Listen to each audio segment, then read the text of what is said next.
Hello, this is Adam, the car seat tech and baby gear expert with Infant, Toddler, Youth and the Pump Station and Nursery. And in today's video, we're going to show you how to do this Cybex Cloud Q with the latch or lower anchor installation. Now, before you continue the video, make sure to read your car seat manual and the manual of your vehicle, because one installation is not the same in every vehicle. So you want to make sure you're installing it correctly in your car. Now, before we do anything, we need to release the load leg. There is an extra safety feature called the load leg stored underneath the base. You want to get that out. We'll adjust this at the very end. The first thing we're going to want to adjust is the angle of the car seat, because the baby has to be in the right position. So take a look at the leveling device right on the side. So on the side of the car seat, there is a leveling device. And depending on the size of the child, the orange ball needs to be in the appropriate bracket. Right now, the orange ball is in the 4 to 22 pound range, which is perfect for a newborn. As soon as the baby's over 22 pounds, the base needs to be adjusted so it's in the 22 to 35 pound range. The orange ball should never be in either of the red spots. So if you do need to adjust the angle of your base, you're going to turn the car seat over. You're going to see an orange tab right here. You're going to squeeze it, and that'll let you adjust the different angle positions on your car seat. So pick the one that's best going to work with the little one. Now that the angle is set up for a newborn in that 4 to 22 pound range, we can continue with the installation. Now, we actually have to release the latch system from the base.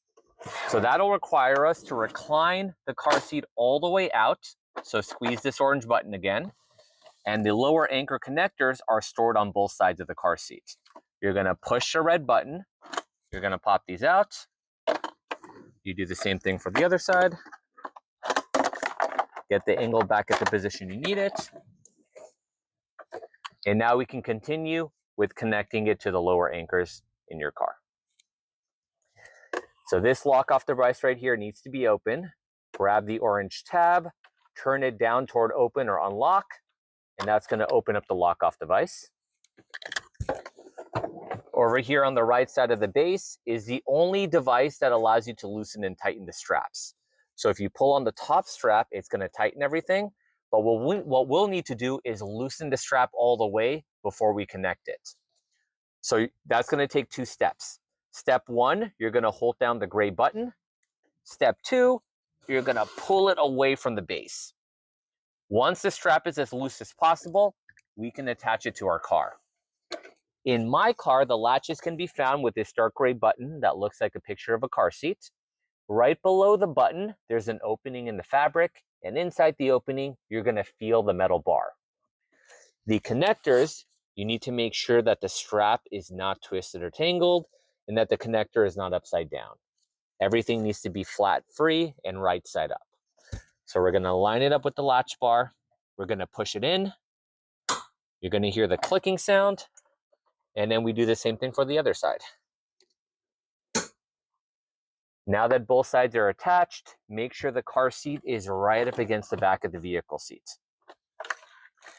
All the slack on this side, you want to pull it over toward the other side. You don't want to make it too tight, just get rid of the slack. Now that all the slack is over here on the tightening side, we're going to pull on the tightening strap, and you're going to get it just a little bit snug.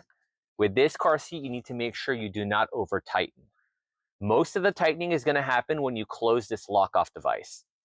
So there is a push button on both sides of the panel. You need to push with both hands. Once you push down on both sides enough, the orange tab is going to turn automatically to the closed lock position. That'll let you know everything is locked in place. With one hand, grab it from either side of the base. As long as the car seat cannot slide more than an inch from side to side or front to back, you know it's tight enough. If the lock-off device is too tight to close, you may need to loosen the straps. And finally, we need to extend the load leg so it's flat on the floor. On the leg itself, there's a little trigger. We're going to squeeze it. That's going to unlock the leg, and we want to make sure it's flat on the ground.